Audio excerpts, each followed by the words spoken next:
Okay, today I have the pleasure of introducing someone that I've just gotten to know recently. He was actually flagged for me by Brian Crabtree, who was just really excited with the work that he's been doing. His name's Rodrigo Constanzo, and he is a maker in a very cool way. He does a lot of work in Macs.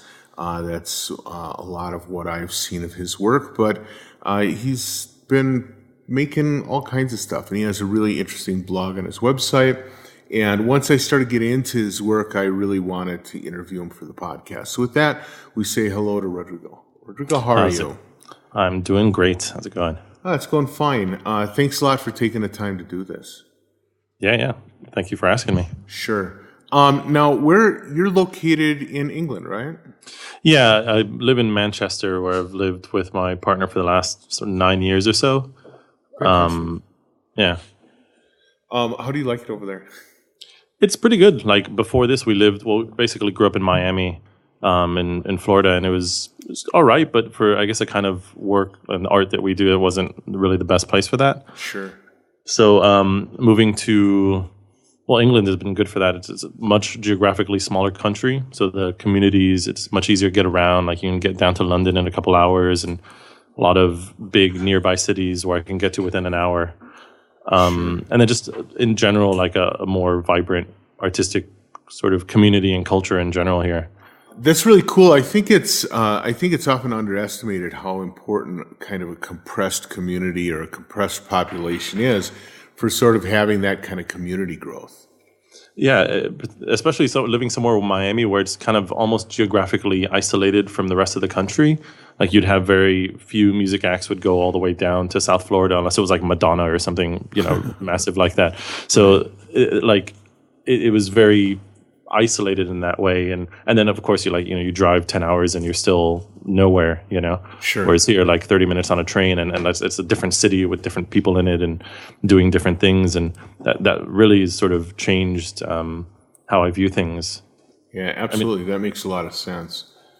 This also answered another question, which is that you are UK based, but you don't speak like you're from England. No. So, I appreciate you kind of clearing that up a little bit. Thanks. Yeah. Well, first, before I go into your background and stuff, why don't you kind of fill the listeners in on the kind of work that you've been doing, what some of your work looks like? I mean, I guess nowadays it's been a lot of sort of mixed media, a lot of videos and music combined. So a lot of music and art, a lot of software and programming and instrument making. It's kind of like a big mishmash of stuff where I'm kind of involved in a lot of the different aspects of it, from making instruments to composing to performing to doing kind of the whole sausage worth of stuff. Right. It's interesting though, because more and more it seems like particularly performers are being drawn into all sorts of strangely mixed media, but we've also all kind of become software developers at the same time. Yeah. It's kind of bizarre. So I'm always curious with people who have really kind of a diverse world of artwork under their fingers. I like to hear about where they've come from, what it is that made them the artists that they've become, as well as how they came to be comfortable with technology. So can you fill me in a little bit on that? Yeah, I mean, I guess for me, like my background in a general way was sort of a performer, kind of like a regular performer. Grew up doing classical piano and university guitar and piano and this kind of stuff in a sort of pretty solidly classical world. And then alongside of that, from like being a teenager on, really got into playing in bands and kind of doing music that I guess my parents didn't like, that sort of gave me an into that.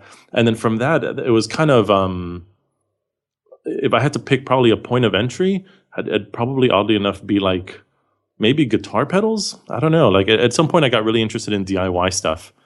And I popped into like a bookstore at the time and I got this fantastic book, Gravichords, Powerphones, and Whirlies. Yes. I think those are the words from the Wind World, Bart Hopkin.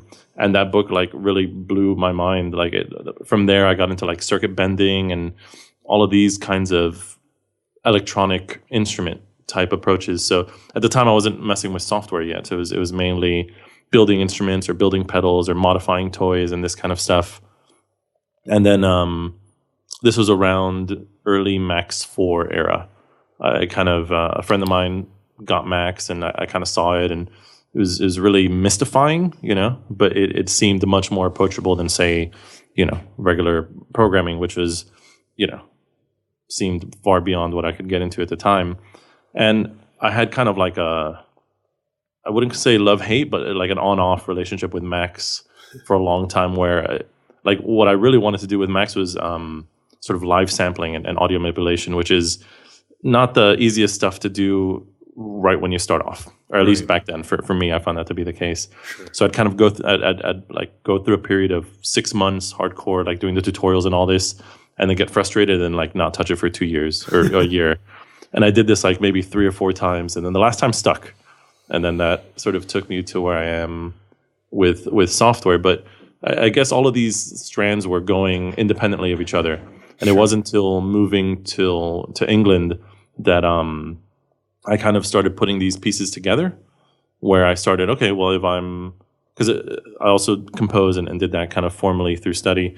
As okay, so if I'm composing for myself as a performer using these instruments that I've made and or software, what's my relationship to all of these parts of the process? And it kind of collapsed the whole thing, where as opposed to, like I said, at the time, I very much felt that I had separate hats.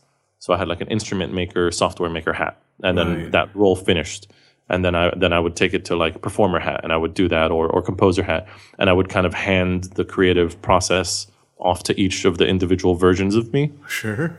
And they would all contribute their own thing. And I enjoyed the stuff I did, but it wasn't until I really thought about it and collapsed that stuff and realized that there weren't these clear divisions, that it was just one continuum, that you're just passing the creative act around between different, like juggling it. I don't know. It's probably not a good way to put that, but that kind of really changed my relationship to all of this stuff, and technology included.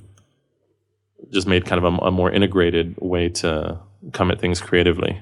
Sure, that makes a lot of sense. Now, other people have kind of talked about collapsing the different sort of personalities they have, or different hats that they have to wear.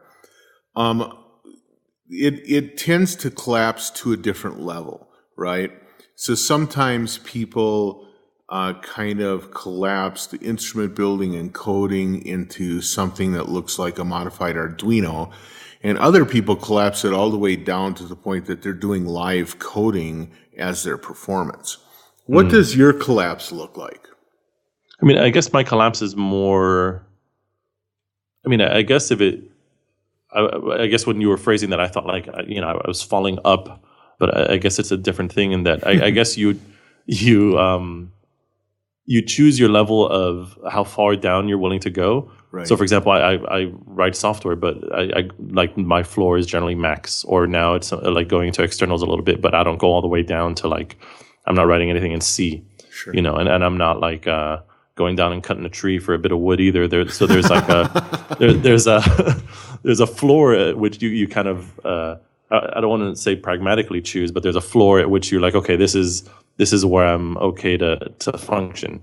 Because obviously I could, you could break that down quite a bit lower. Sure. But there's also sort of like an efficiency thing, because you only have so much time. And sometimes going down to these really low floors ends up being really time consuming and kind of a time suck, don't you think? Oh, absolutely. Like I feel kind of lucky in a way that, independent of like writing software and then using it to make music, I kind of enjoy the hobbiness of it, or the craft of it. Like the same thing with making instruments. I kind of enjoy like just putting like weeks or months into kind of like making this thing, which I then later use to make music with as well, which is satisfying. But I kind of like that slow hum of that process as well. So I don't know if that's maybe unusual or atypical. So maybe someone who juggles these things finds like, oh, I've got to do a bit of code for this thing that I need, and I'd rather not do it. It's kind of a pain in the butt to go through that time. But I kind of like the craft of it too. So, well, that's a really cool way of putting it, the craft of the creation, because I think that one of the things that maybe I consider a little bit unfortunate is that, and this is especially related to code, but oftentimes is related to instrument building or circuit bending or whatever, is that people are really quick to want to professionalize their work, right? And where I think that sometimes having more of a craft or artisan-like view of the thing that you're doing ends up allowing you to make sort of a more personal and idiosyncratic thing in the end. Yeah, I definitely agree with that. So speaking of personal things, let's talk about the party van. Which, first of all, great name. Thank you. But secondly, that was when I was looking up your work, all of a sudden I saw you were responsible for the party van. I'm like, oh, well, I've run across this guy before then, right? Because I remember when you first kind of like put that out in the world, it was pretty exciting stuff. Can you explain a little bit about what it is and then talk a little bit about its development? Yeah, so I guess essentially it's an all-in-one sort of performance or maybe creative technology environment or kind of instrument. I think of it more as an instrument, but that's typically because I perform with it. But it's kind of an all-in-one software grab bag of all the things I find interesting. I guess maybe that's a crude summary, but it has a lot of live sampling and processing, a lot of DSP, some synthesis, not a lot of that, but mainly oriented towards the capture and playback of audio in a performance setting. Sure. How did it come about? Is because it seems to me like there's, when I read through your blog, you were kind of influenced by a little bit of wacky hardware, but just also by trying to do this looping functionality in a convenient way for you. What were all the things that came together to end up making the Party Van software? Yeah, I guess one of the things that when I started, this was the last batch that finally stuck of like my cycles of on and off Macs, that I kind of had a clear idea of what I wanted to do. And at the time I was using a hardware sampler. So it was this sampler called Where's the Party At sampler. So it was an 8-bit lo-fi kind of, you had, I believe, 12 seconds of sampling time. One of those kind of kit things. Sure. And I was using that in this special little hardware box that I had built to perform with. And I was doing a lot of gigging with it. And I wanted to update that. I wanted to add some new features to it and expand how I was using it. So I thought, well, rather than get into like a pretty complicated Arduino-based project where I'd have to work out LCD screens and this kind of thing, I thought, well, it's probably easier to do it in Macs. And I kind of know Macs a little bit at the time. So I essentially had a feature set of what I wanted to do and started trying to build that. The software, or the bit of hardware, the Where's the Party At sampler, had some kind of idiosyncratic features of how it worked. There was like a global clock that affected everything, like system-wide. It would shuffle the buffer for you in a weird way and let you move around things in some not typical sampler manners. So I just started trying to build that stuff in Macs. And then from there, well, once I decided that I wanted to figure out what I wanted to do for a controller, and already at the time I kind of had some, relatively strong ideas of what I thought about controllers and what I thought about using an interface in a performance setting. And I didn't want like a fader box. I didn't want a box of knobs and a box of faders. Sure. I didn't want to have like one of those little microKORG things that just like required me to micromanage things. I didn't want to know what the reverb decay time was. I didn't want that to be like, in your face. In your face while you're performing, right? Yeah. So I thought about different interfaces, and I was looking at some of the Fader Fox stuff, and then a friend of mine had a Monome. So I went over to his place, and I hadn't really ever played on one, and I had to go on it, and I kind of liked it, and I kind of came up as a pianist. So I figured I had some kind of dexterity there, and It's kind of a box of buttons, and I liked how open it was. And then I also found their general approach to business, like the ethics, all that stuff was quite agreeable. So I was like, okay, this is something I can get into. Right. So I settled on an interface, which was a Monome, and then planned out from there. And then over the years, I don't know, it's maybe been 4 years now. I keep adding things to it and expanding the kinds of things that it does into some pretty complex stuff. Some stuff you can't really do off the shelf easily anywhere else. So you seem to be quite fascinated by looping and real-time recording and stuff. What do you feed into this system when you're doing performance? It varies. So I guess one of the reasons why I'm quite drawn into live sampling is that I'm still quite like an instrumentalist at heart. Uh-huh. Often this means playing with an instrument. So these days it's often percussion or drums.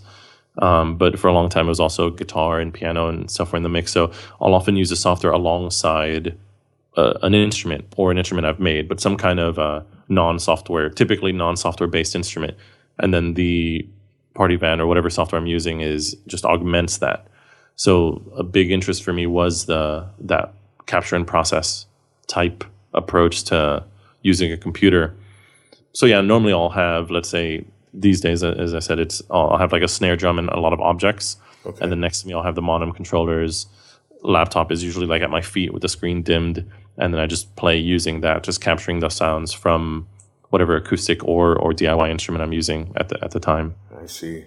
Going all the way, kind of going back, you really came from a music focus, and with the entry of this one book, you became sort of a hardware hacker, kind of. But did you have any difficulty like translating your experiences as a musician into working with whether it was DIY hardware boxes or guitar pedals? I mean, did you feel any particular struggle in taking on technology, or did it seem really natural to you? I think like it was kind of natural, other than the general things of syntax and difficulty in learning, say, like a programming language or, resistor values and formulas. Other than that kind of stuff, which is usually have to kind of push through anyways, there's, I think, perhaps something in being a musician where there's maybe a semantic fetishism, like where you're very careful about certain things. And that, I think, at least it was in my experience, that translated pretty well to software. So you have to consider cases and what if this happens this way and this happens this way, is a kind of thinking that for me felt kind of natural, because as a composer or performer, these are considerations you have anyways. So I'm going to do this or I'm going to do this, and this will have ramifications this way. Right. So it's a kind of a semantic attunement that. Well, yeah, I've never really thought about it that way, but that's actually pretty brilliant to consider that. If you think about it as a musician, especially one that's used to reading music, you're used to this concept of like almost a symbolic abstraction. Mm-hmm. And also the concept of thinking through the performance of something that is notated in some other way. So if you think about a musical score as being sort of like a circuit diagram for a performance, that does seem to be a lot of parallels there. Yeah. And I hadn't really thought about it till just sort of putting it that way, but I think it didn't feel especially foreign. Yeah. Other than, like, as I said, having to actually do the, okay, this type of loop does this, and learning like the actual rules or the grammar of it. That took some adjustment as going from, learning one instrument and then learning another instrument. There's physical adjustments you have to make up the actual translation process. Right. But the type of thinking, I think, wasn't especially different. Yeah. Did you find it easier to work with hardware or easier to work with software? I don't know. I guess with hardware, I was more hacky, as in like it was more circuit bend, non-theoretically oriented. So it was more just poking around and messing with things to get things going. Whereas with software, I've kind of, it's a little bit more theoretical, as in like my knowledge base in software programming is much higher than it is with hardware. Sure. So like I'd have a harder time designing a circuit from scratch than I would programming something from scratch. But I think that has to mainly do with my point of entry and the time that I spent with it. So I kind of got into circuit bending and making pedals, and that was a very tinkery type thing that I was doing. Right. And that did what I wanted. But then when I got into software, I guess with Max, it's when I started off, anyways, it was quite tinkery as well, just getting bits of other people's patches and why does this work this way, and okay, what if I add this here? I've broken the whole thing. Okay, hold on, let me do this. And it was kind of tinkering, but then I guess I tinkered at it long enough to have a look underneath the hood as well. Sure. So one of the things that caught a lot of attention in the Max community was the development of an object called the Karma tilde object, which I think you worked with Raja on. Is that correct? Yeah. What's the story behind that? So at the time, I had started working on Cutlove, which is a software that came out earlier this year, and my idea for that was having a gamepad-based live sampling thing. So that was what I wanted to build, and I put a lot of time and energy to that. But I had gotten to a point in the development of that where the core sampling aspect of that patch needed something more complex than what I had with vanilla Max objects. It was essentially I wanted to be able to have vary speed recording and have position and window control while recording. Mm-hmm. And that was, once you get at that point, you're really dealing with at sample accurate kind of thing. So it needed to be, I wanted to go to an external with it. Sure. And I had spoken to I'm good friends with Alex Harker, and he's made a lot of externals, and I had talked to him about this. And through those conversations with him and my supervisor, P.A. Tremblay, at University of Huddersfield, it was clear that it was pretty heavy stuff. So doing like any kind of sampling and the crossfades and having things be click free is not a walk in the park. Right. So I knew what I wanted and I knew what I needed, and I had a fairly solid sort of feature spec written out. But I knew some of that was over my head. Actually, a lot of that was over my head to do it in an external. And Alex couldn't do it at the time. He was too busy with other projects. And I'd seen Raja, he uses Monum stuff as well. So we've spoken to each other on various forums, and we've kind of known of each other's work. So I messaged him and I asked him if he'd be interested in taking it on as a commission, like a paid project where this is what I need built, and could you build this? Because I knew he did that kind of stuff for people. Right. And we kind of started hacking away at it, and we worked on it. He did a lot of coding. And then just sending prototypes back and then massaging things and, okay, this should work this way, this should work that way. And it was quite protracted development process, so maybe like 6 months or so. I don't know. It took a while. And then, we had finished it. And then, that eventually went back into Cutlove and putting together, it's kind of a funny thing. We had finished Karma, or we got it to like a version, like the final beta, and there was always like small little things you catch. So we're at this point where it's release ready. The help file was thorough and kind of ready, but still ironing out some last details. And I wanted to make a really good tutorial video. I wanted to make something that kind of was interesting independently of being a tutorial video. Right. So I started working on that, which took like 3 months on its own as well. Man, sure. Okay. But and then finally put it out earlier this year.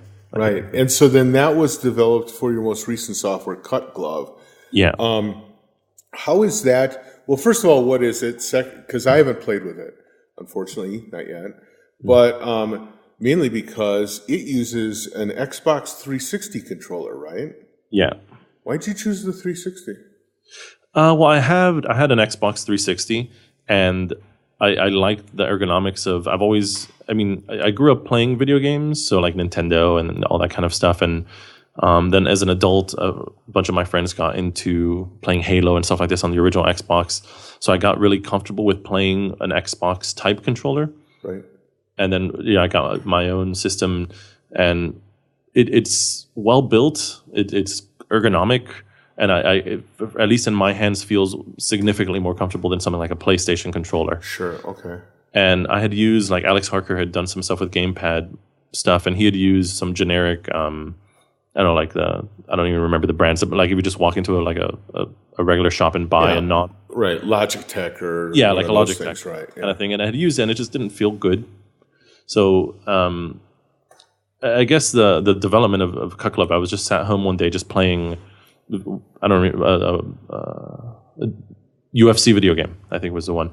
And just, I looked down at my hands, and my hands are doing like all this ninja stuff. Like it was these really complex moves where you have to hold this button while spinning this button, and then you release this. It was pretty complex, and it had just become second nature. Just I've been playing the game, and I thought, like, well, for one, as a musician, I have all this latent dexterity. Right. Like my hands are kind of these tools that can do this complex stuff. Sure. And video games, this controller is designed to be ergonomic and efficient and to work this way. So I can just take that and take video game paradigm and approaches and mechanics and apply this to a performance instrument. Right. And then that's what came of that.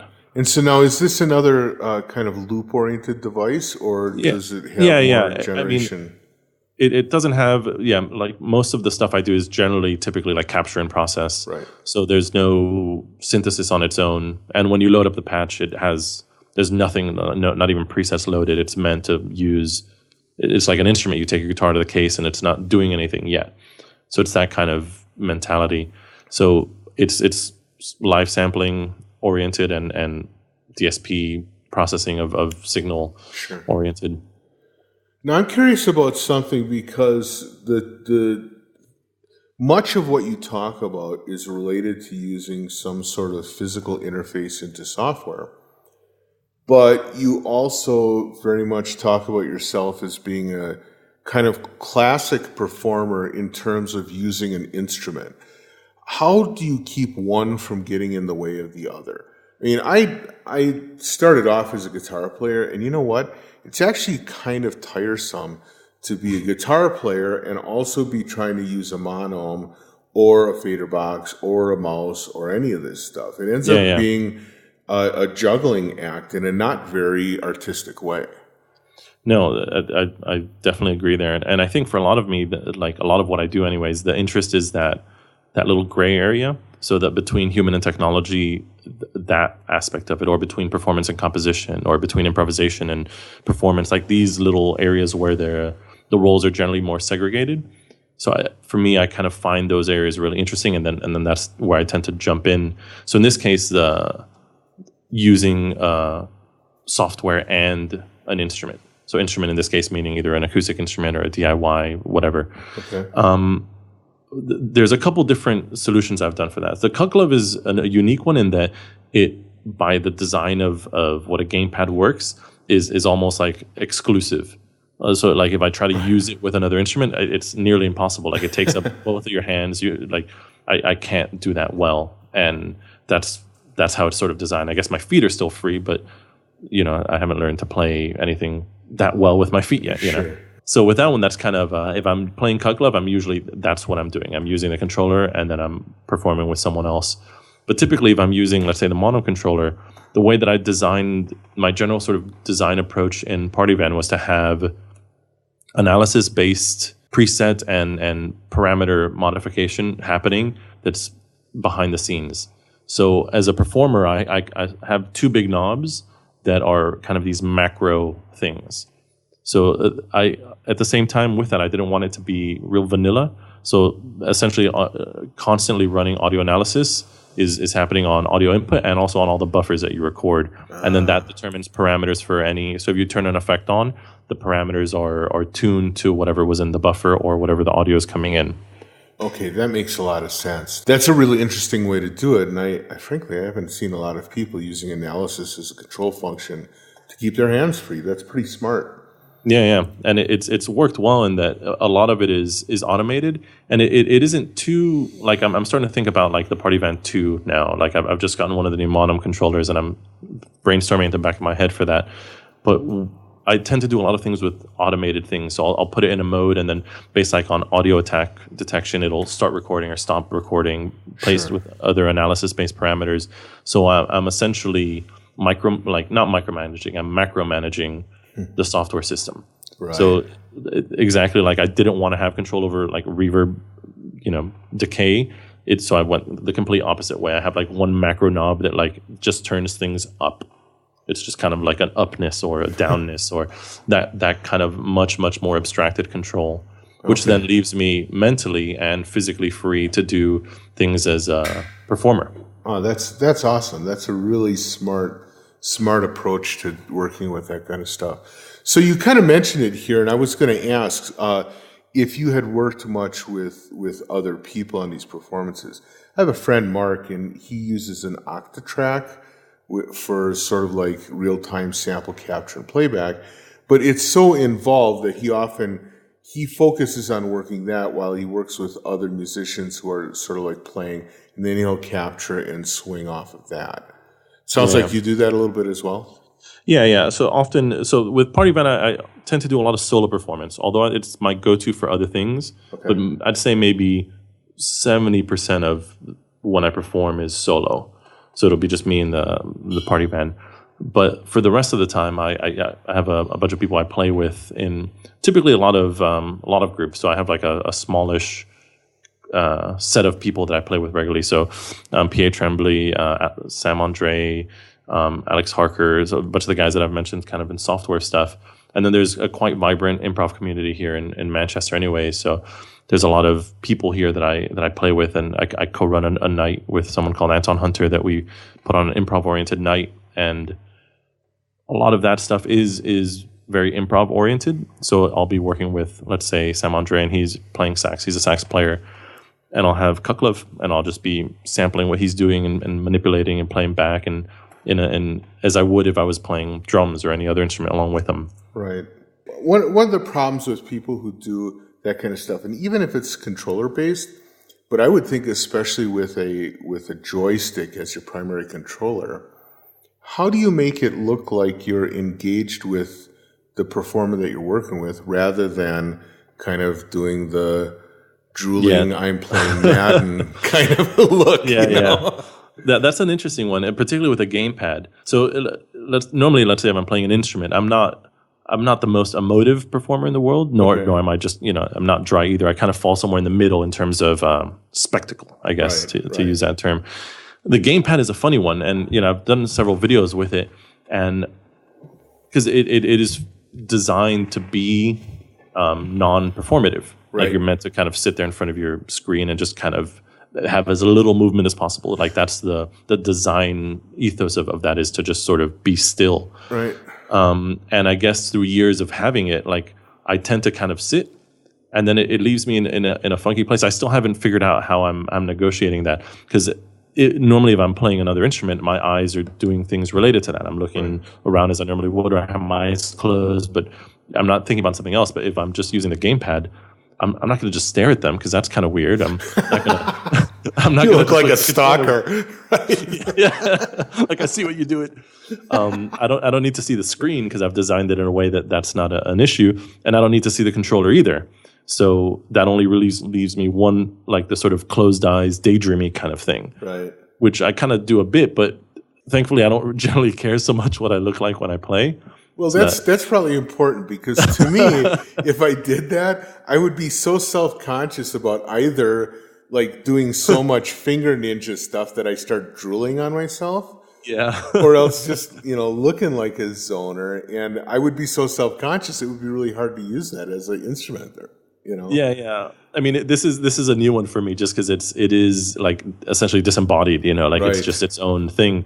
So I'm still thinking about that and how I deal with it. But up to this point, it's been, I kind of look like I'm just sat there, and I'm still kind of on the stage, but like I'm just kind of sat there. I don't know. Maybe the answer is I won't be on the stage. I don't know. There's a thing there which I haven't put that much energy into, but it's definitely a little awkward. I guess I can summarize it as that. Sure, that makes sense.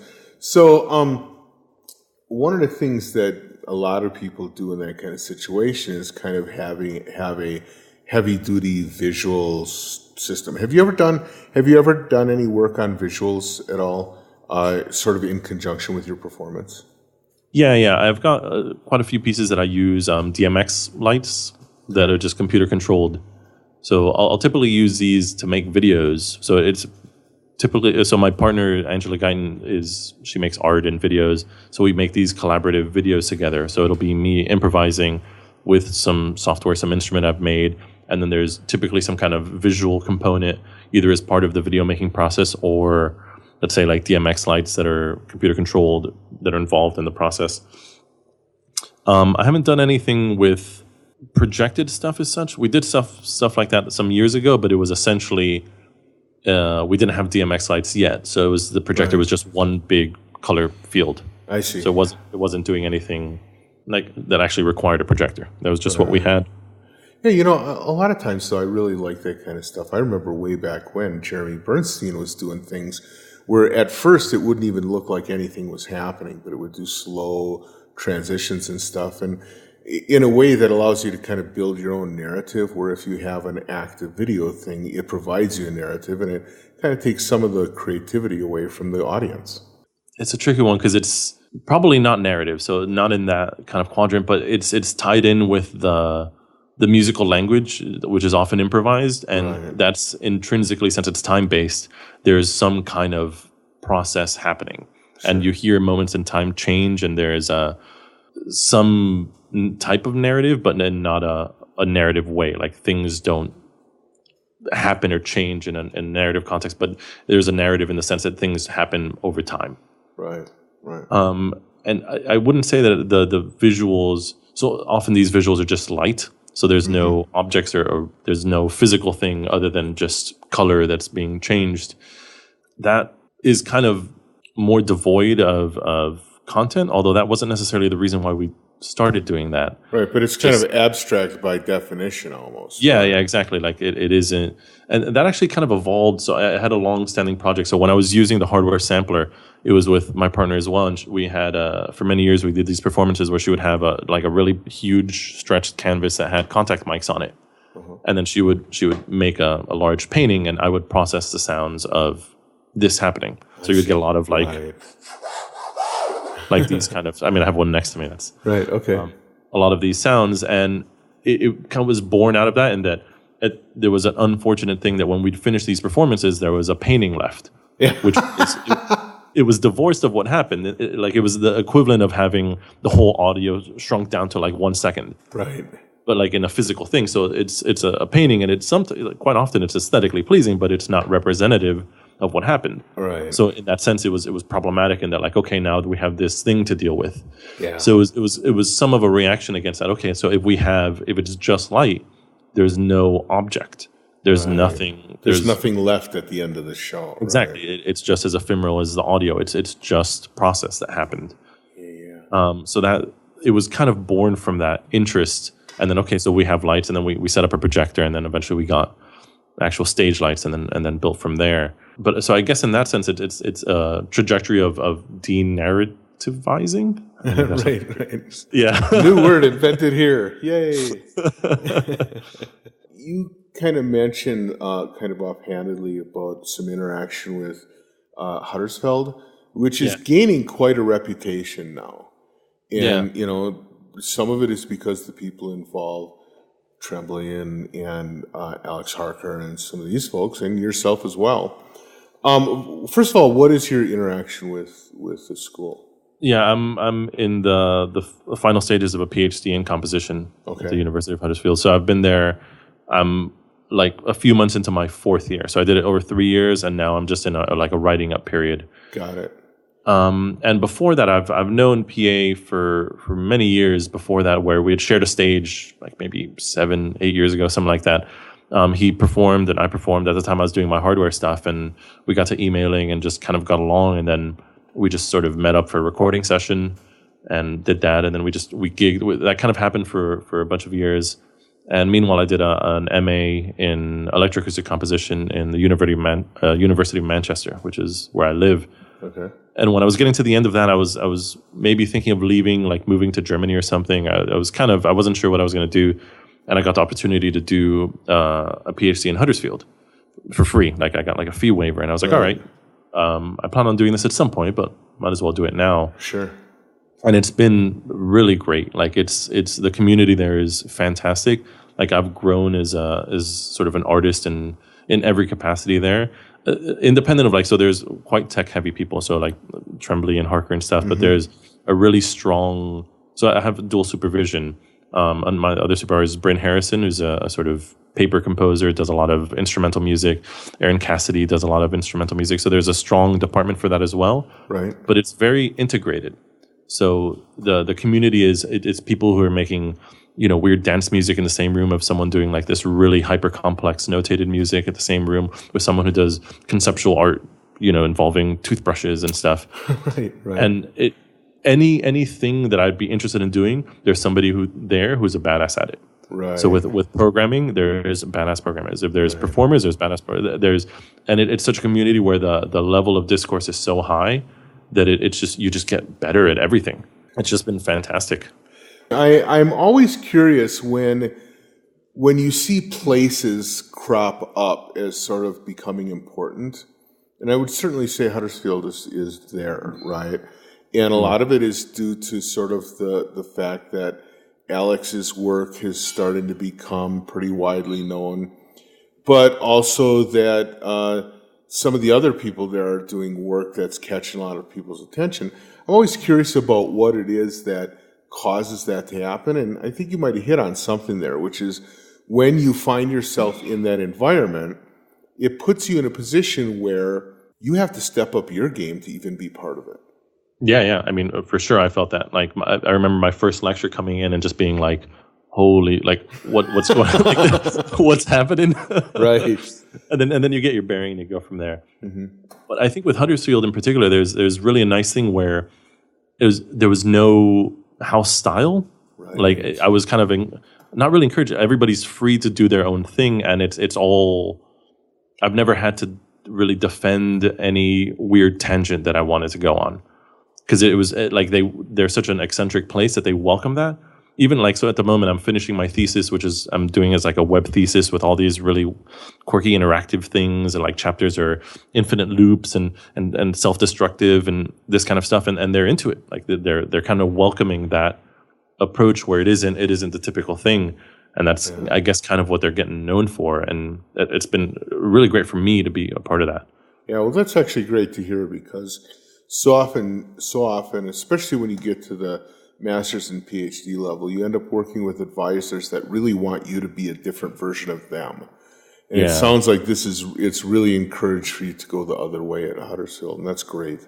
Yeah. Even to the point that it's discouraged to kind of do that. So Cassidy, he does a lot of this complex instrumental music, and then he kind of, people will come to him to study for that. That's a thing that generally happens, and then he'll often not kind of wave them off, huh? Yeah.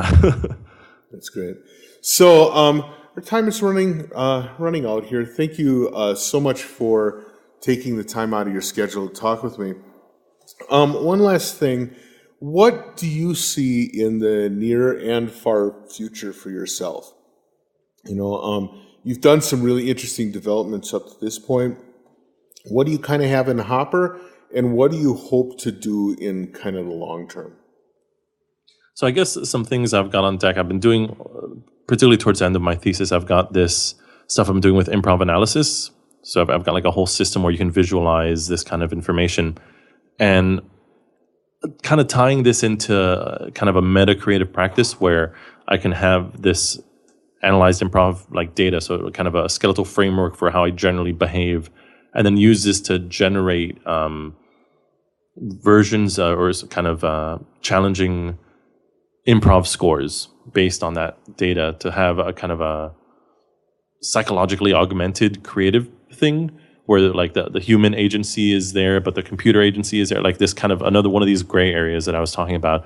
Sure. So somewhere between improv and then augmented improv and psychoanalysis. I don't know. It's this kind of wad of stuff pushing forward. That's not a very good description, but that's quite one of the kind of things that's on the horizon as soon as I finish this stuff. And then in the long term, I don't know. I kind of like the trajectory that I've been doing, this collapsing where all of it's creative practice. So even at the moment, for a long time, like if I talk about what I do, like I'm an artist, I make art. Like the term music has kind of fallen off a bit, and right. and composition and performance fell off long before that.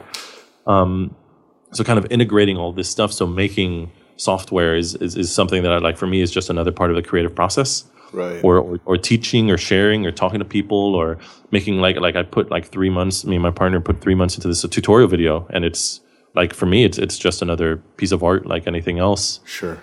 So that kind of just pushing that further and extending into other aspects of my life. Well, it sounds like both a short and a long-term kind of process. So that's pretty cool. Well, Rodrigo, I want to again thank you for your time, and thank you for kind of skating around a lot of different things. But I think that we actually uncovered some pretty interesting stuff. So thanks for that, and thanks for all the cool work that you're doing and you're putting out there and letting people try out. Yeah, I mean, it's my pleasure. I love doing it. All right. Well, I'll talk to you again soon. Catch you later. All right. Bye. Bye.